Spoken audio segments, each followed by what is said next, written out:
उपचुनाव से पहले कर्ज माफी के मुद्दे पर सवार होकर कांग्रेस 28 सीटों का रुख तो कर रही है, तो मुख्यमंत्री किसान सम्मान निधि के साथ शिवराज सरकार ने प्रदेश के 85 लाख किसानों को सौगात दी है।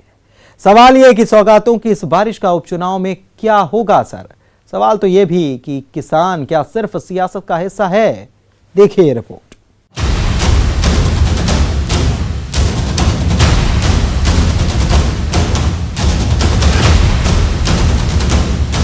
आज हमने फैसला किया है कि मुख्यमंत्री किसान कल्याण निधि के रूप में 2 किस्तों में 2-2 हजार रुपया उनको और दिए जाएंगे। तो ये 4,000 रुपया और एडिशन होके आप सोचिए गरीब किसान के पास 10,000 रुपया साल की एक निश्चित आमदनी होगी। कमलनाथ सरकार में कर्ज माफी हुई है। शिवराज सरकार की आधिकारिक मोहर के साथ ये जवाब लिए कांग्रेस जनता के बीच पहुंच पाती, उसके पहले शिवराज सरकार ने किसानों तक ये खबर पहुंचाने की तैयारी कर ली कि अब उनके खाते में किसान सम्मान के 6,000 नहीं पूरे 10,000 आएंगे। केंद्र सरकार से मिलने वाले 6,000 के अलावा जो बाकी 4,000 हैं वो शिवराज सरकार देगी। ग्रामीण वोटर वाली 28 सीटों के साथ क्या शिवराज ने एक झटके में प्रदेश के करीब 85 लाख किसानों को टारगेट कर लिया है? तो मैंने जब हिसाब किताब देखा तो होना था 50,000 करोड़ तक, रह गया वो 6,000 करोड़ तक, और 6,000 करोड़ में कुछ तो सर्टिफिकेट झूठे ही कट गए, प्रमाण पत्र दे दिया माफ, और पैसा मुझसे मांगे सहकारिता वालों ने दो, हम तक आएंगे कर्जा माफी के। हालांकि अब तो इस सरकारी दस्तावेज के साथ कांग्रेस कर्ज माफी का सबूत दिखा रही है कि कमलनाथ सरकार ने जो कहा वो किया, और प्रदेश के 51 जिलों में 2 चरणों में किसानों की कर्ज माफी हुई, जिसमें प्रदेश के 26,95,000 किसानों का 11,600 करोड़ रुपए से ज्यादा का कर्जा माफ हुआ। लेकिन कृषि मंत्री कमल पटेल तो ये काफी पहले कह चुके थे कि कर्ज माफी हुई है, इससे इनकार नहीं। हमने ये कभी नहीं कहा कर्ज माफी नहीं, हमने कहा 2 लाख, देखिए हमारे शब्द देखना, 48 लाख किसानों के 54,000 करोड़ 2 लाख तक के माफ किए जाते हैं, प्रमाण पत्र दे दिए। सरकार ने स्वीकार करा है कि इस मध्य प्रदेश में 2 चरणों में लगभग 26 लाख से अधिक किसानों का ऋण माफ हुआ है। बीजेपी के लिए फिक्र किसान बिल का विरोध भी है। कुछ किसान संगठनों के सहारे कांग्रेस इसे उपचुनाव में भुनाने की तैयारी में है। हालांकि अब बीजेपी भी कमर कस रही है कि इस बिल की हकीकत लेकर जनता के बीच जाएगी। मंडियां भी रहेगी, समर्थन मूल्य पे खरीदी भी होगी, और उसके बाद किसानों को और अधिक व्यापार प्रतिस्पर्धा मिलेगा। जब प्रतिस्पर्धा होगी किसान के खेत से, खलियान से, और माल बिकेगा, और व्यापारी ज्यादा होंगे, बड़े बड़े लोग भी उद्योग उसमें आएंगे खरीदने, तो जब व्यापारी ज्यादा होंगे तो किसान का माल ज्यादा रेट में बिकेगा। 51 जिलों में किसानों की कर्ज माफी हुई है, उनमें खास तौर पर बमौरी समेत ग्वालियर चंबल की उपचुनाव वाली कई सीटें हैं। 10 दिन के भीतर किसानों की कर्ज माफी कांग्रेस का गेम चेंजर प्लान था। किसानों को साधने का शिवराज का ये दांव क्या एमपी की सियासत के टर्निंग पॉइंट इस चुनाव में काम कर जाएगा? भोपाल में अनुराग श्रीवास्तव और शरद श्रीवास्तव के साथ bureau report, news 18 Madhya Pradesh Chhattisgarh. अब बात करते हैं नेपानगर की। नेपानगर में सियासी पार्टियों की नजर युवा वोटर पर है, जहां पर वादों और दावों का पिटारा लेकर बीजेपी कांग्रेस युवाओं पर फोकस कर रही है। 30% युवा वोटर नेपानगर के चुनाव में अहम रोल निभाता है, जो नेपानगर की बाजी पलटने का मादा रखता है, दम रखता है।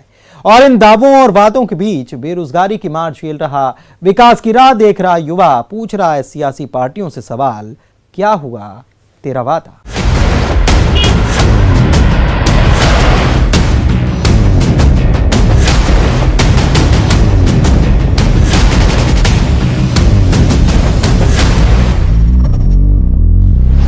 महज 15 महीने में नेपानगर ने सियासी उलटफेर की तस्वीर देख ली। नेपानगर में सियासी चौसर बिछ गई है, जहां शह मात की चालें चली जा रही है। इस बार दोनों सियासी दल बीजेपी और कांग्रेस युवा वोटर को रिझाने के लिए कवायद में जुट गए हैं। युवा वोटर पर सियासी पार्टियों की नजर है। नेपानगर सीट पर 30% युवा वोटर जीत हार में अहम रोल निभाते हैं। रोजगार जो है वो मेन मुद्दा है यहाँ का नेपानगर का, वो भी आप उस चीज़ पे भी ध्यान दीजिए, क्योंकि यहाँ के युवा जो है हर कोई की हर जो भी युवा है उसकी मेंटलिटी यही है कि मुझे 12th पास करके बाहर हायर एजुकेशन के लिए जाना है, यहाँ पे एजुकेशन लेना, उसके बाद हम लोग जो भी जॉब के लिए उसको बाहर ही जाना है, इंदौर, भोपाल, बेंगलुरु, पुणे, वो जहाँ भी जाएगा। तो ऐसा क्यों? यहाँ पे क्या आप रोजगार की व्यवस्था नहीं कर सकते? लोग 5-5 हज़ार रुपये में इंदौर में कॉल सेंटरों में काम कर रहे हैं, तो क्या 5 हज़ार रुपये उसके घर में नहीं मिल सकते उसके माँ बाप के पास रह के? बेरोजगारी के मुद्दे पर एमपी की सियासत गरमा रही है। युवाओं को अपने पक्ष में लाने के लिए बीजेपी और कांग्रेस दोनों वादों और दावों का पिटारा खोल रहे हैं। भारतीय जनता युवा मोर्चा कमान संभाले हुए हैं, जो नेपानगर में बेरोजगारों के लिए कई योजनाओं को लाने का वादा कर रहे हैं। आखिर क्या है बीजेपी के पिटारे में बेरोजगार युवाओं को साधने का प्लान? सुनिए जरा। आज मध्य प्रदेश में उपचुनाव को लेकर जहां नेपानगर की बात की जाए तो मध्य प्रदेश के यशस्वी मुख्यमंत्री श्री शिवराज सिंह चौहान जी ने युवाओं के लिए बहुत ही प्रयास किए हैं, जिसमें अभी मध्य प्रदेश में जितने भी नौकरियां हैं उस पर मध्य प्रदेश का युवा ही काम करेगा। ये योजना श्री शिवराज सिंह चौहान जी ने घोषणा की है इसकी। नेपा लिमिटेड को फिर से नवीनीकरण कर शुरू करने, बेरोजगारों को रोजगार देने का वादा और दावा बीजेपी कर रही है। वादा तो इस बात का भी नेपा अस्पताल से बेरोजगारी की बीमारी का इलाज होगा। ये दावा भी सुन लीजिए।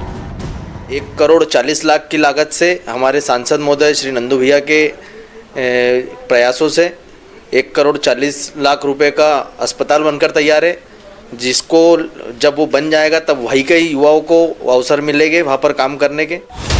अब बात कांग्रेस की करें तो कांग्रेस ने भी युवा वोटर के लिए रोड मैप तैयार किया है, जहां पुराने मैनिफेस्टो का कांग्रेस गुणगान कर रही है और बीजेपी पर सत्ता पलटने से इन योजनाओं में स्पीड ब्रेक लगाने का आरोप लगा रही है। 15 महीने की सरकार में आप उठा के देखिए, मैनिफेस्टो में दिए हुए वचन एक के बाद एक हम पूरे कर रहे थे। युवाओं को रोजगार देना हमारा लक्ष्य है।